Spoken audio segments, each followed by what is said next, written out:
Hello there.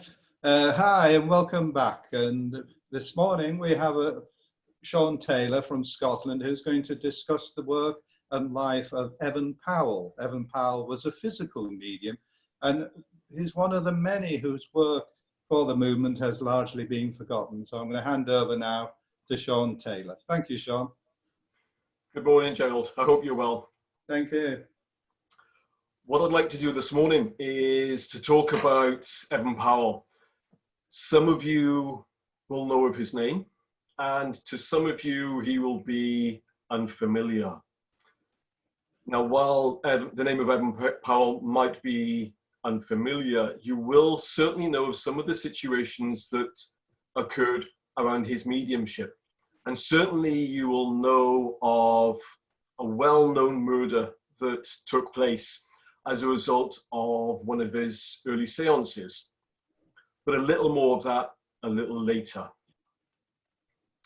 While we're talking about Evan, let me introduce you to the main man himself. I've got two photos. One is an early photo, and this is around early 1920s. So in this picture, he's about early 30s. So that's as a young man. Publicly then, this image was taken in 1923, and there he's about 42. So certainly at this point, he's a well-known medium throughout the UK.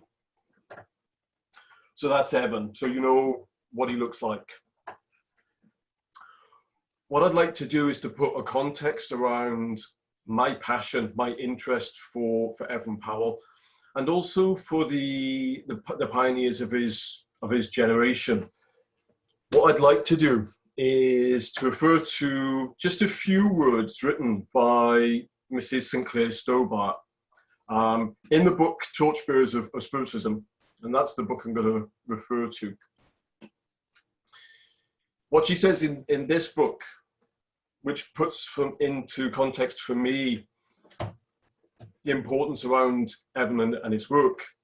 She says that these teachers, saints and prophets, these witnesses of God, these torchbearers of divine truth became great teachers because their psychic faculty put them in contact with the spirit world. Whence they derived their inspiration, their confidence, their mandate to go forth and preach the revelations to the world. And certainly for Evan, his lived experience of spirit was real, was tangible, was breathing. And it was this lived experience that enabled him to go into the world as a torchbearer and to declare his revelations, that death was the greatest myth ever told. And his experiences enabled him, provided him with a mandate, with the strength, with the knowledge to go forward into the world. And this certainly was his experience, as it was for many other pioneers of his generation. He was described as well-built, fair complexion, excellent brain capacity. And that says something about the times, but a highly sensitive and quick-tempered, pleasant and agreeable chap. And that was the description given to Evan in about 1923. His philosophy, I think, right throughout his life, was very much passion for God and compassion for man.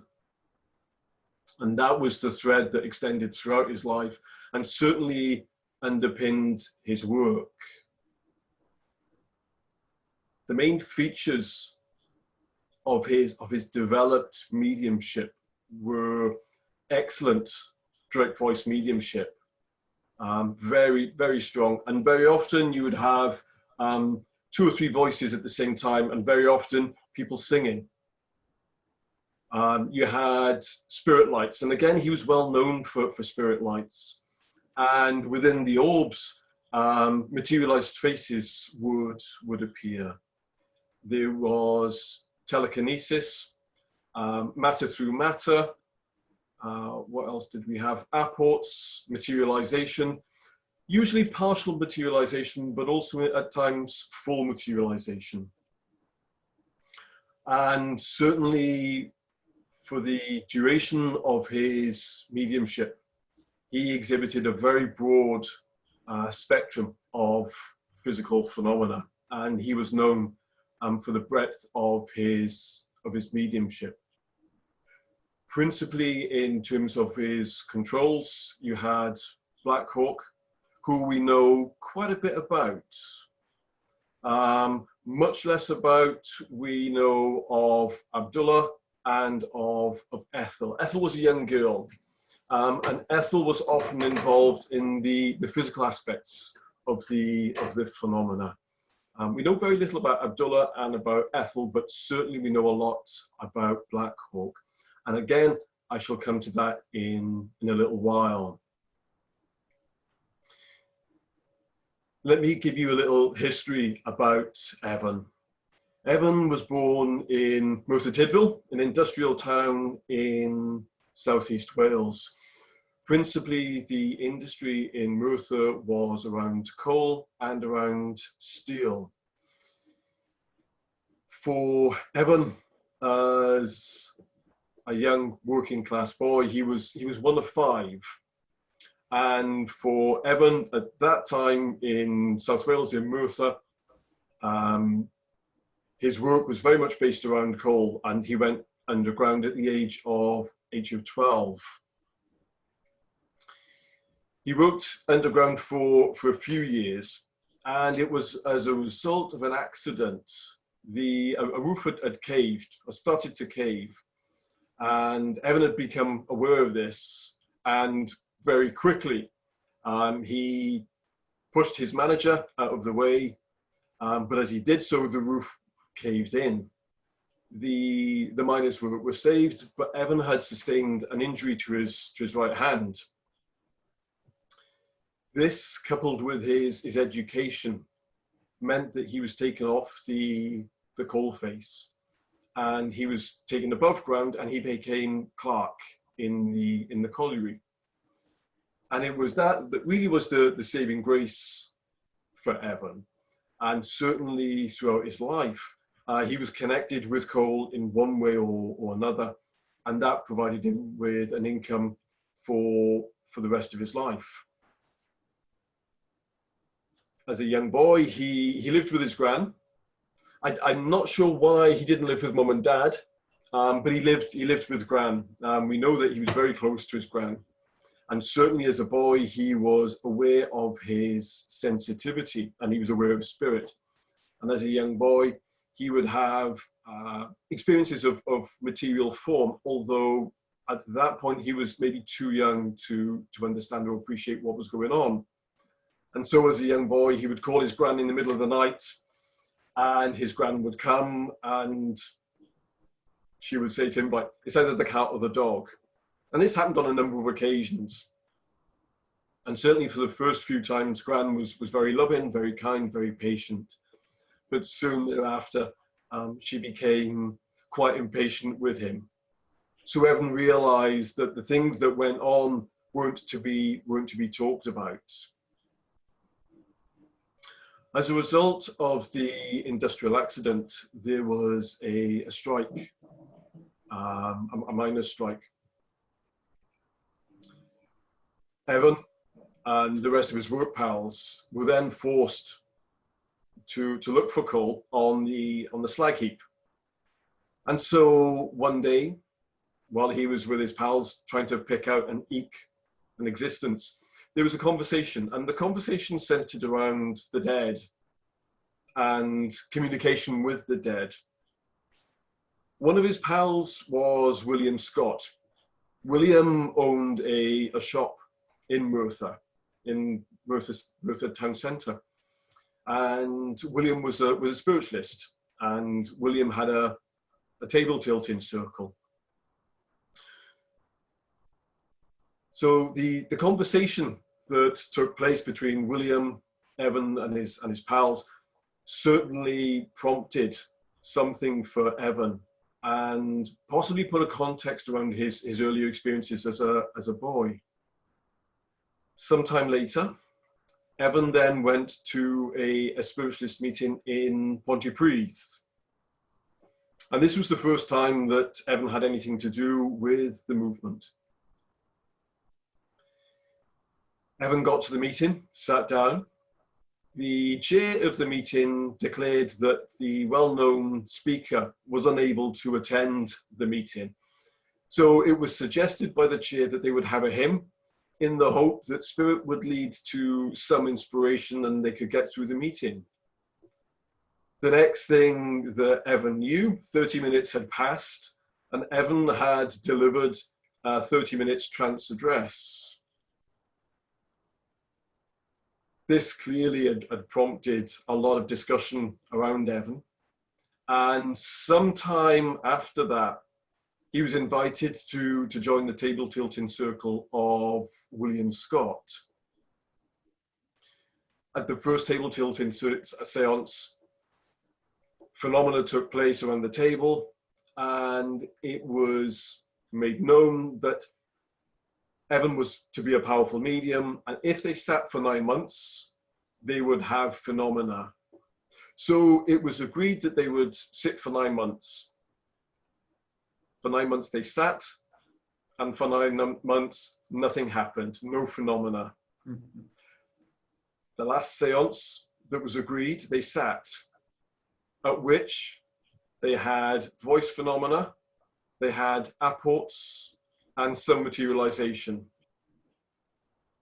So from this, it was determined that Evan was indeed the medium, and it was from this circle. It sat for about 9 years, and it was from this circle that Evan emerged as a very powerful medium.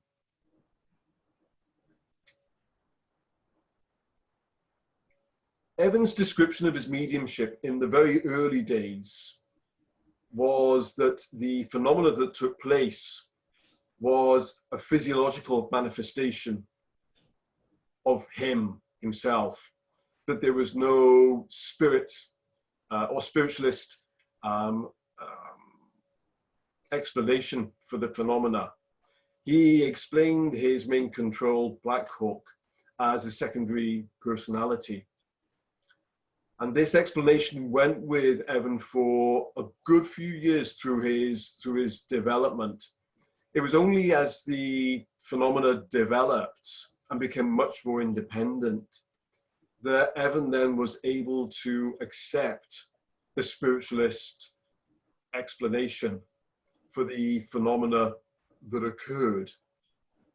And yet it wasn't until 1932 that Evan finally accepted the independent existence of Black Hawk. And again, I'll come on to that a little later and how that came about. They first started sitting in 1896. So it's from 1896 the William Scott Circle began. And one of the interesting sitters that visited Evan around about that time was Keir Hardie, who was the MP for Merthyr and the well-known socialist. So Keir certainly knew of Evan through his early days, and it was more latterly in the 1930s that Keir came back. But Keir came back as a communicator through Evan's mediumship and proved his existence beyond the grave. When about 1905, Mr. Southey, Henry Southey, who was the editor of the Merthyr Express, had sadly lost his wife. She died. And as a result of that, he then became interested in modern spiritualism. Being the editor of a Merthyr newspaper, he then became known to Evan. And from about 1910, Mr. Southey then started to sit with Evan, and it was through Evan's mediumship that Mr. Southey had excellent evidence and physical manifestation of his family. And so impressed was the editor of the Merthyr Express that he would regularly record in the Merthyr Express seances. And so we have a few detailed descriptions of the early work of Evan. And certainly in the early work of Evan, there was seen phenomena in greater light than was known more latterly in his work once he'd become established. So it was interesting that they were able to use light to observe phenomena, but as the phenomena developed, there was less kind of reliance on light and much more for dark sittings. So Mr. Southey was important for recording some of the phenomena and the early mediumship that took place. Around 1910, I think February 1910, let me put my glass down, sorry. Evan then became a minister for a local church, the Merthyr Temple. And the Merthyr Temple still exists to this day. And the church went from strength to strength. And when the church was built, they built it with a cabinet. And they used the church for a lot of the seances, the early seances that were held with Evan. The one photo that we have of the church and of Evan at that time, I don't know if you can see that. Yeah, exactly. That's a photo taken in 1910. There is a gent with a hat on the left-hand side. Behind him, you can see a head poking up above the hat, and that is Evan. So all we have of Evan is that at that point is the top of his head. But that was the committee, and Evan took the church from strength to strength. And it was in that church that a lot of the early seances took place. Evan invited Arthur Conan Doyle to come and speak. So Arthur Conan Doyle agreed to come all the way down to Merthyr Tydfil to speak. Arthur Conan Doyle at that point was familiar with spiritualism, but hadn't quite accepted its reality. The connection between Evan Powell and Arthur Conan Doyle then becomes significant, because it was in 1915 when Arthur Conan Doyle came to Merthyr to give an address that it was agreed that instead of payment, Evan would give an address. Evan would give a seance. And it was at this seance in 1915 that his son, Arthur Conan Doyle's son, made contact. And there's a beautiful letter. Let me read a letter that was written from Arthur Conan Doyle to his friend, Sir Oliver Lodge. Now, the writing is very florid and quite small. But what Arthur Conan Doyle says of the sitting in 1915 is that suddenly I heard a voice. Jean, it said. My wife cried, "Is it Kingsley?" I said, "Is that you, my boy?"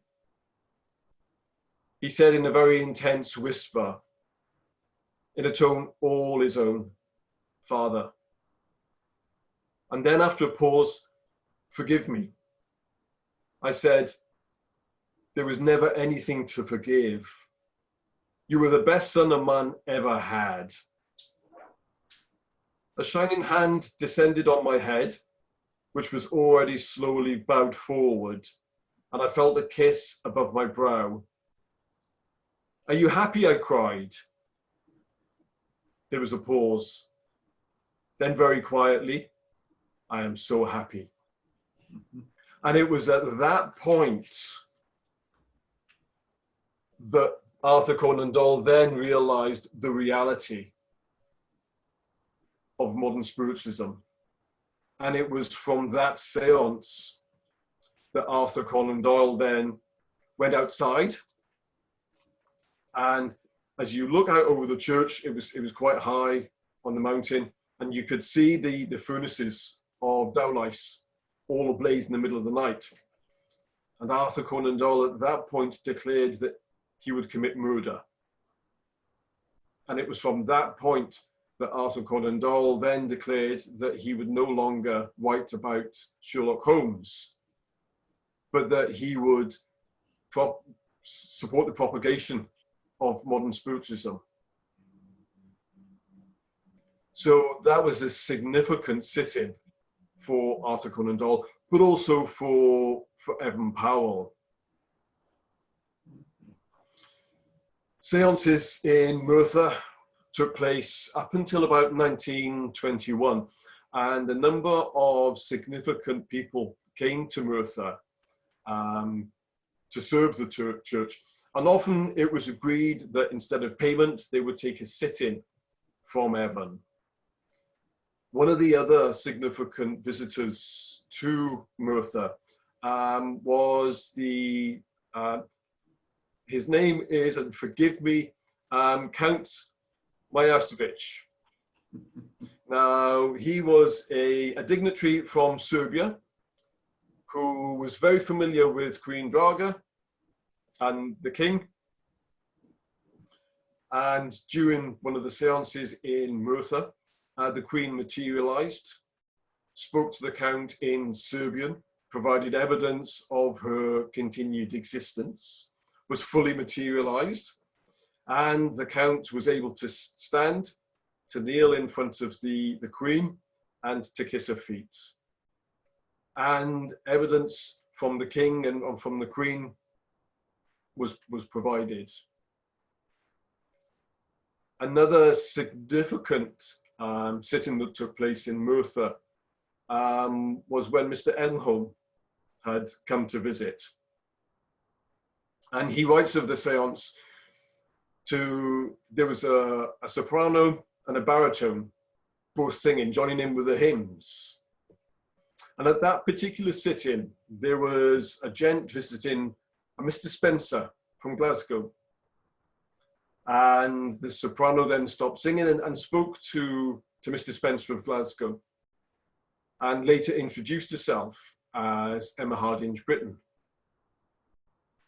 So it was said that Emma had a very sweet singing voice. And what I didn't realize until very recently was that, and it's said that Evan had shared a platform with Emma Hardinge Britton some years ago. So there was certainly a connection between Evan and Emma Hardinge Britton, although I'm not clear, and the details not clear, what that connection was and how Evan had come to share a platform with Emma Hardinge Britton. In around 1921, Evan then moved from Merthyr Tydfil, and he moved to Peyton. And again, this is his connection with coal, because he moved to Peyton to become a coal merchant. And it was there that he was able to establish a successful coal business. And it was this that enabled him then to have an income, but also to work as a physical medium. And certainly from around about 1920, around about the time when the British College of Psychic Science opened, certainly then he was able to fulfill a number of engagements at the college. And he would visit the college certainly 2-3 times a year.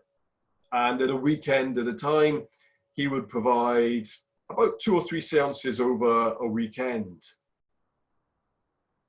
And we know some of the seances that took place.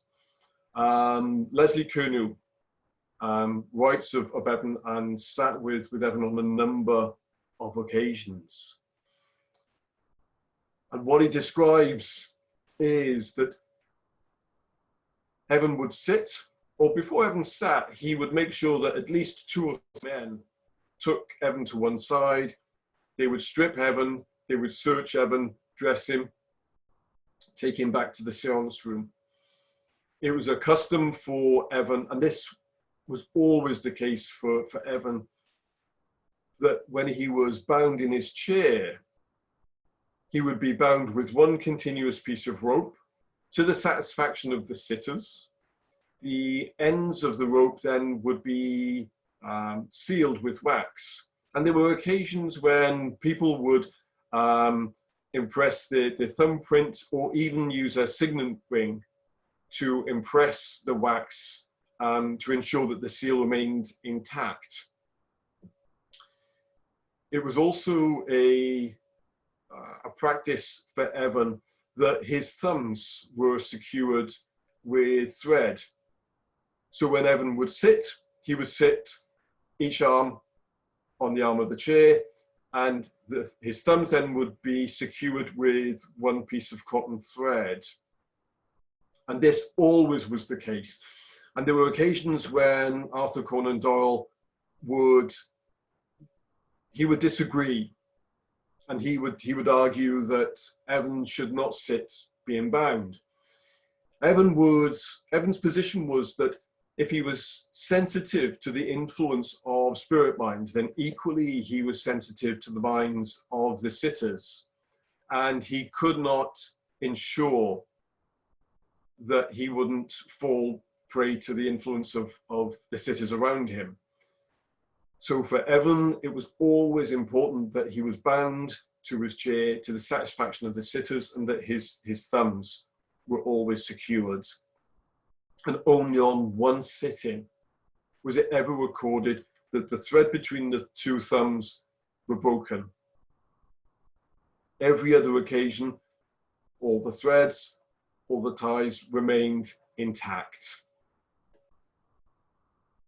There was one occasion, going back to about 1923, when Leslie Curnew records that towards the end of the seance, Black Hawk had asked then for the light to be turned up. Just prior to the light being turned up, they heard a rustling above their heads, and what they had found was that Evan had been taken out of his chair, had been taken across the room in darkness. The ties had remained in place in the chair, and yet the threads between Evan's thumbs remained intact. They then had to wake Evan from his trance state and then bring him back to the chair. And Leslie explains that what this demonstrates is that there was a power present that they could not explain, that was beyond their control. And this was the nature of the phenomena that occurred with Evan. And certainly this was the nature of the phenomena right through the 1920s when he sat with the British College. That was in 1923, Mr. Malcolm Bird of the Scientific American came to London to sit. He wanted again to explore spiritualism and what spiritualism had to offer and to write about it. As a result of Malcolm Bird's visit to London, he sat with Evan, and he also sat with John Campbell Sloan. But for Malcolm Bird, I think the most evidential sitting was with Evan. And this was the book that was written as a result of the sittings that Mr. Bird had with a number of different mediums. And I think Gladys Osborne Leonard was also one of the sitters. What's interesting about this little book is that Mr. Bird signs it. I don't know if you can see that, Gerald, but he signs it to Dr. Crandon. So at this point, this was Dr. Crandon's copy of the book. And again, Mr. Bird talks about the phenomena, the range of phenomena, the lights, the materialization within the lights. And often faces would be seen and they would come right up to the sitter. And it was asked at one point the nature of the lights, because some of these were quite bright, and certainly bright enough that the room would be lit and you would see the medium sat in his chair. And Black Hawk explained that what they were trying to do was to condense ectoplasm in almost a controlled explosion.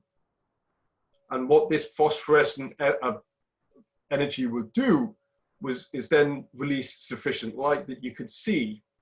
And very often, spirit would come out with a ball of light in their hands, and you could see from the illumination the hands and the face.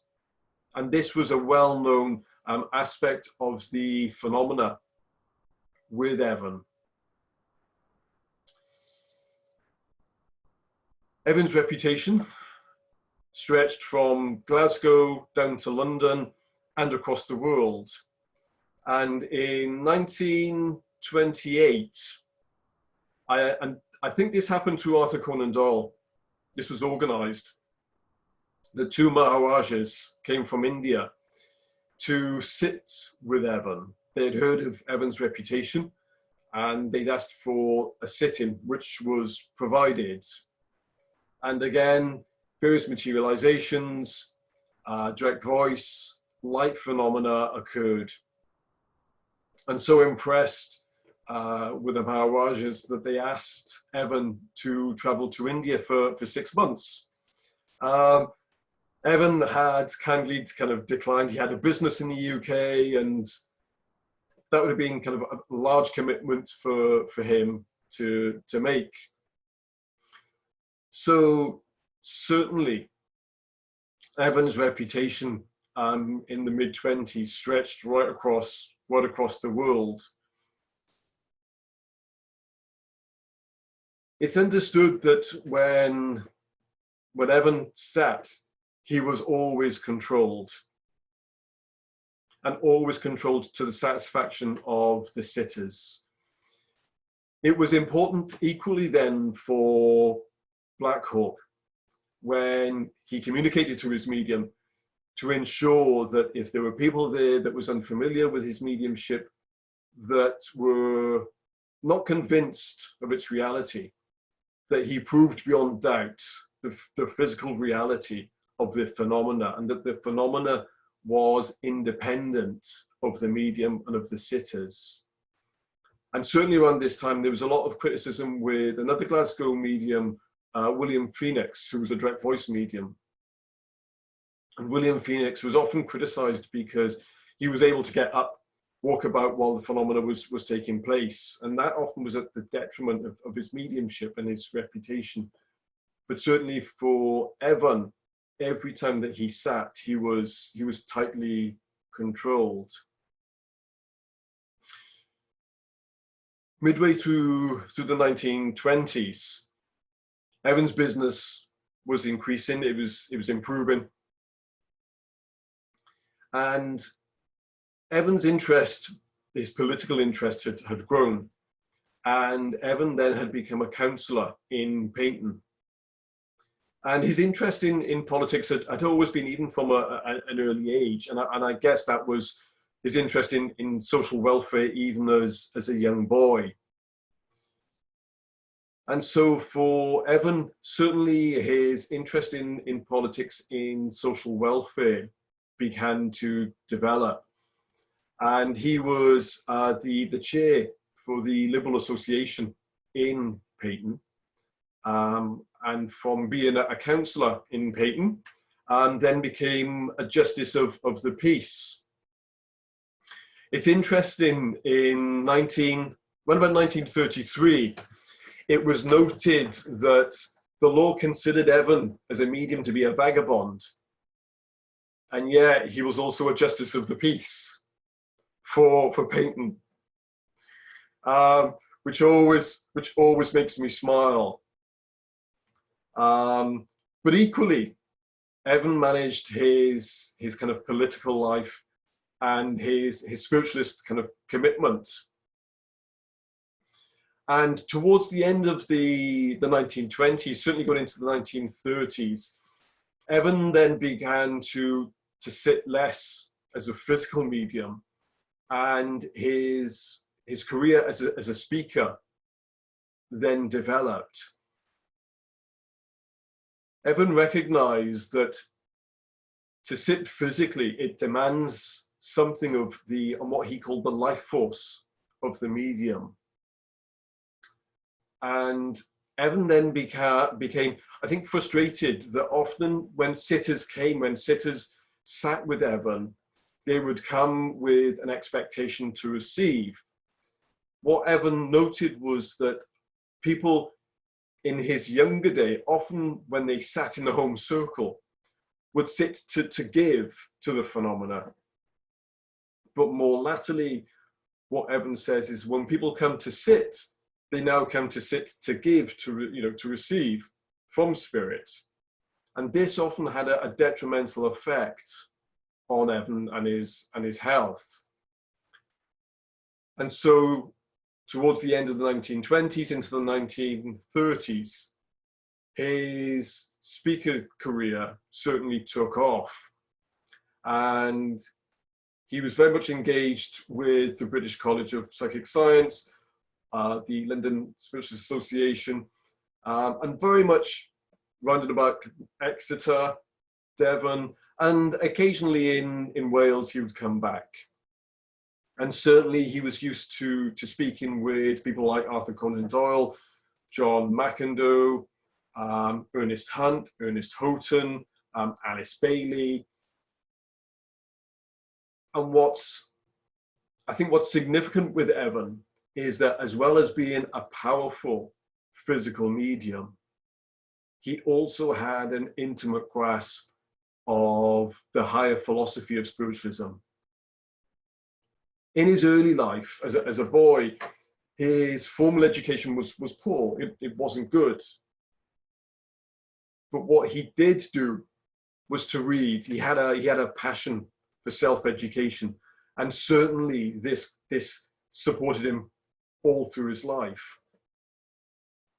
And this became very evident in the 1930s when he became a speaker. And certainly his grasp of philosophy, of his understanding of the importance of the spiritualist movement and its impact was profound. For Evan, as much as it was important to have a passion for God and a compassion for man, it was also important that, and this was a mantra that went through Evan's life, and the mantra was, it's important to materialize the spirit, but also to spiritualize the material. For Evan, it wasn't enough simply to sit in the dark, hold hands and listen to the voices. Unless there was a transformational effect of all of this phenomena, unless it made a shift in people, then it was of little value. So for him, his understanding and appreciation of God, of nature, was significant. And what he saw as important was less the phenomena, but more its impact and how it enabled us to fully realize who and what we are, and to help us understand the nature of life and of spirit. And certainly then through the 1930s, that was his main focus. And in 1954, he came back to Wales, and it was in the Penarth Summer School that Eric Hatton had met with Evan Powell. But by this point, Evan was an old man. Now, I remember I had the joy of speaking to Eric a few years before his passing, and he remembered meeting with Evan and speaking to Evan. And I guess Eric was the last link that we had with this beautiful soul. So for Evan, it was very much teaching, it was very much philosophy, And it was nothing for Evan to give an address to a large congregation of maybe 400 or 500 people. He was a significant speaker of his time. And certainly then through the 40s, that principally was his work. The difficulty being for Evan that his paid employment of the coal merchants often would take him away. In 1954, his health started then to deteriorate. And by 1957, he needed an operation. And it was around about 1957 that Evan realized that his life was coming to an ebb. And he says on a number of occasions that as a servant of God, he was ready, he was willing to go back to the Summerland. And he said, I think in one interview, that he was looking forward to meeting Black Hawk, to meeting this beautiful soul that he'd worked hand in hand with. And that often makes me kind of reflect and consider, as a medium, when you work with these souls for so many years, how wonderful it must be when you cross that great divide and there they are to welcome you. That must be a beautiful moment.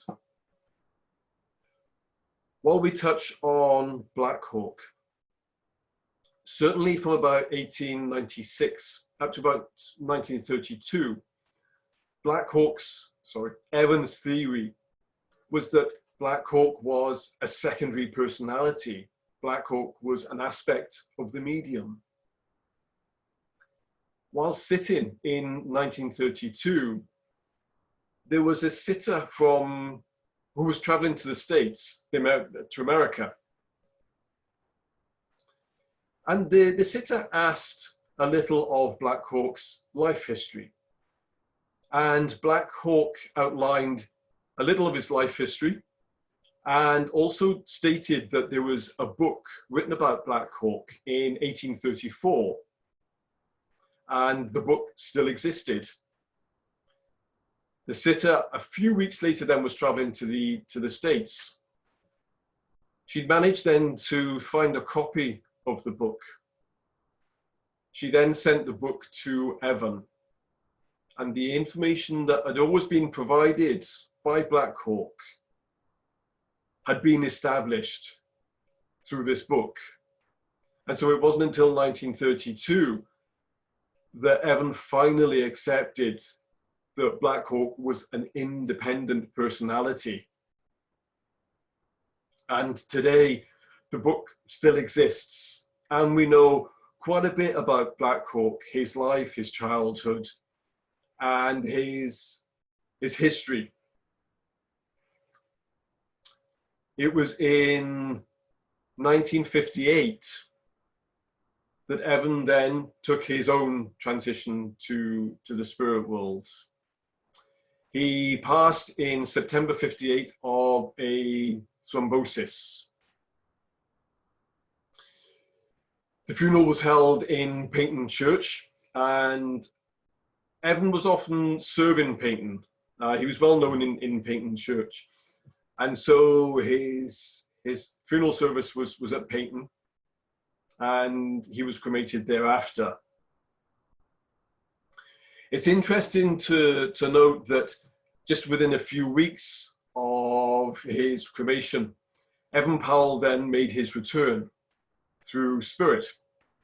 And he would often return with Helen Duncan, and they would often come and they would often communicate together, and to a number of different mediums. And so it's interesting for me to consider if Evan has ever kind of communicated kind of since, his initial kind of transition. What's also interesting to consider is Black Hawk. We know that Black Hawk evidenced that he was an independent personality. And certainly this was evidenced in 1932. What we also now know is that Black Hawk then began to work with a different medium later in the 1980s. This is a book, and this is a small little book written by Doug Osborne. Now, Doug is an Australian trance medium, and again, what Black Hawk has been able to do is to evidence his existence and his work with Doug Osborne. So it's interesting that his work still goes on through a different medium. And that is very much kind of a potted history of Evan Powell.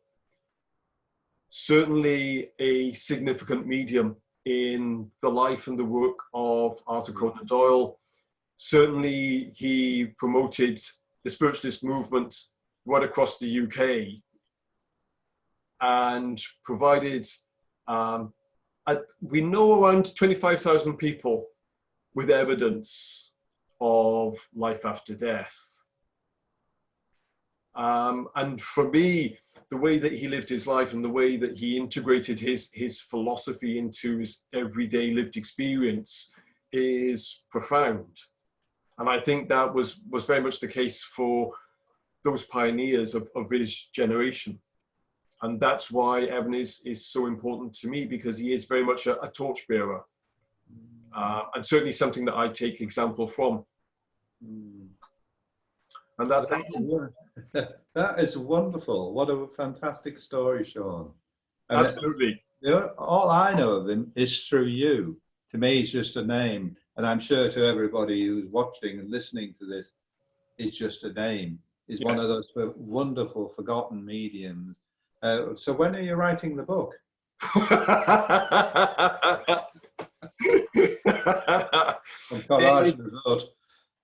There's enough information to have a small book. At the moment, there's some work I'm undertaking about Glasgow. So that's kind of taking precedence at the moment. Right. But certainly there's enough material that we could produce a book about Evan. And that is a wonderful story, Sean. It's got to be out there, really. Absolutely, and certainly for people like Arthur Conan Doyle, his mediumship was profound and made a significant impact on people like Arthur Conan Doyle. Let's go over a few questions then. Have you got his dates of birth and death? He sounds like 1880s to 1958 to me. When was he born? I know he was born in 1881, and I'm not sure of the date of birth, but I can find that out. Yeah. He died September 58, and I believe it was something like the 16th of September. Right. 15th. You mentioned trade union activism. South Wales was a hotbed absolutely of trade union rights, and in the remember the Tap Vale dispute in 1909, I think it was. Yep. Was Evan involved with those trade union disputes? Not to my knowledge. Certainly, Evan's political persuasion was from a liberal kind of socialist perspective, and certainly miners' welfare was at the forefront for Evan. But I'm not aware of any formal political involvement by him. Right. You mentioned religious background. What was his religious background? Was he Methodist, chapel? No, mum and dad were very kind of strict Calvinists. So his background was a Calvinist. I'm not sure why he went to live with Gran, but he lived with Gran. And he would say that if his Gran realized what he was to become, then his Gran would consider him to be evil. Yes. I'm sure. So I guess when he was going to his gran in the middle of the night and saying, "Listen, I can feel something and I can hear something." Yeah. Initially, she was very understanding, but soon lost patience, and I guess that was because of her religious background. I wondered if Evan was in touch with Eileen Garrett, because Eileen Garrett never really accepted her trans figures that came through her, and she believed that they were secondary personalities. And that sort of echoes Blavatsky's idea, doesn't it? Did he know Eileen Garrett? Do you think they swapped theories on that level? Maybe. Again, a lot of it's frustrating because a lot of what we know is reported by other people. There's very little that's actually written by Evan. Mm. And I don't know if he knew Garrett. I don't know if he knew it. I suspect he would have known of Madame Blavatsky. Yeah. Because certainly he read broadly. Yes. He knew the Thomas brothers, who were physical mediums around that time in South Wales. Yes, those I've heard of. Mm. Yes, so there were a number of different mediums that he was familiar with in Wales at that time. Right. But there's little by Evan that he actually wrote himself. I'm sat here listening, and there's a researcher and historian myself. I'm thinking, you could do that, you could do that, you could do that. There's a whole book on South Wales spiritualism there, isn't there? Well, with the Cardiff Church, was it? Well, Evan talks about the Circle of Light. Mm. And we know that there was a connection between the spiritualists in Merthyr and the Circle of Light. Right. Now, again, Evan doesn't say if he had connection with George Spriggs, and possibly he didn't. But certainly Evan would have known of the Thomas brothers. He would have known of Jack Webber, So there was Mr. Lewis also, and I don't know his first name. Lewis that came to York. We have reports of Lewis coming to York. Oh, really? Yeah. Well, that's interesting. There's a second book for you. but certainly he was familiar with other physical mediums. Right. Yeah.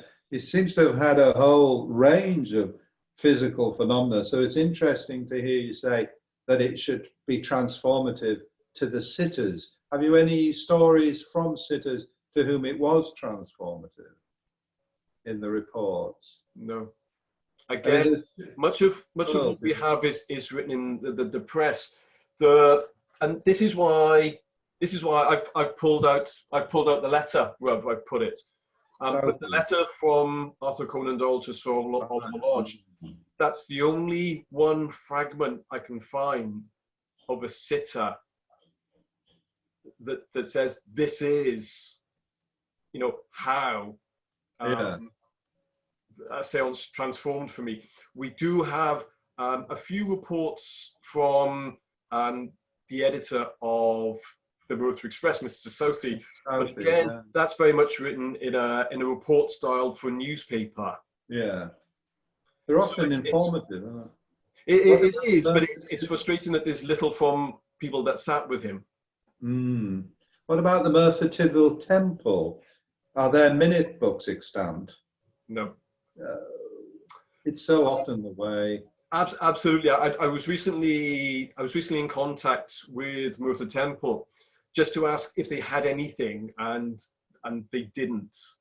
Which is a shame, really, because the only one photo that we've got is 1920, when they're outside the church of the committee.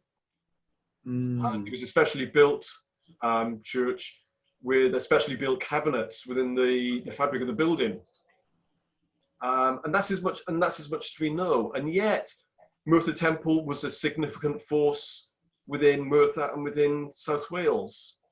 You had Arthur Conan Doyle, Sir Oliver Lodge. You had people from Glasgow coming all the way down to Merthyr, to the temple.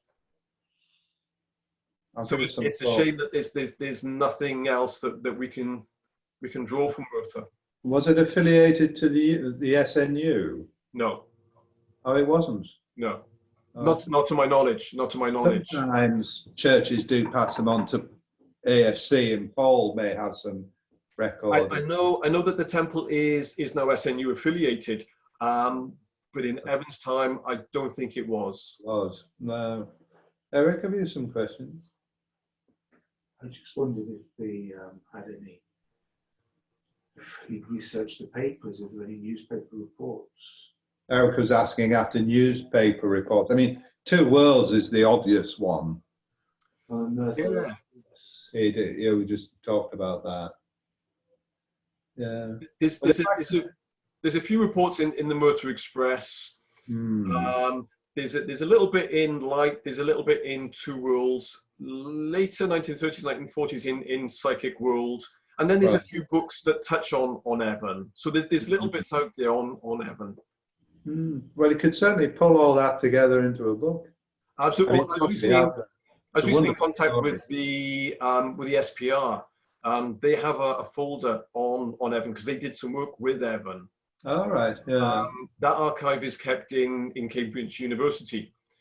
So I'm hoping once we get through lockdown, they'll be able to forward me the archive on Evan that they had. Yeah, they would scan it for you. Yes. Well, thank you. If I can help in any way, do let me know.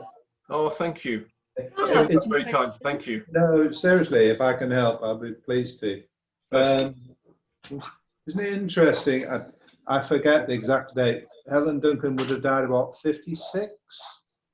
Minnie Harrison. Yep. Ethel Post Parish. Yep. And Powell. All within like a 2-year period, really. There's something about there's something about a wave of these mediums coming and then going. Yeah. And for me that there's an interest there what that was all about. Yeah. They all went, didn't they? That generation has gone. Absolutely, and it seems to have been then that there hasn't been the same wave. No, that's emerged since then. No. Are you okay? We're not sure if it's technically possible for us to upload this to our DC. It's a district council. I'm happy to do whatever you think is appropriate. Thank you, Sean. I very much appreciate it. Can I ask a question? Oh, Yes, go ahead. I was really interested in the part where you said Evan had a grasp of philosophy, yes, and that about it should change people. Yes. And sitting in seance, and that really, because my stepfather wasn't famous in anything, but he was a deep trance medium, and he always said to me that that sort of thing, that he taught me about philosophy of life and of the internal workings of personality, that it should change, and he was it should shift people, like you said, it should shift people, and that's how he felt, that spiritualism should work. It should work that you find that part that is spiritual within you and make it grow by constant contact with, saying, sitting in a circle or whatever. And he said otherwise it hasn't done its job. Certainly, I think for Evan, that's interesting. His mantra always was, you have to materialize the spiritual and spiritualize the material. Yes. So in that, what Evan is saying is that it has to be an exchange. Yes. There has to be a dynamic connection. Yeah. And certainly through the 1930s, 1940s, a frustration for Evan was that people would come as sitters to expect and receive. Yeah. And what Evan was saying at that point was that, this has a demand, this has a physical demand on. Yeah. And what people weren't doing is, when they came to a sitting, to actually give to the phenomena. Yes. And Evan's frustration was that there was no exchange. People didn't give. Yeah. They Yeah. wanted to take. Yeah. That was very much a frustration. And certainly for Evan, again, it's going back to that passion for God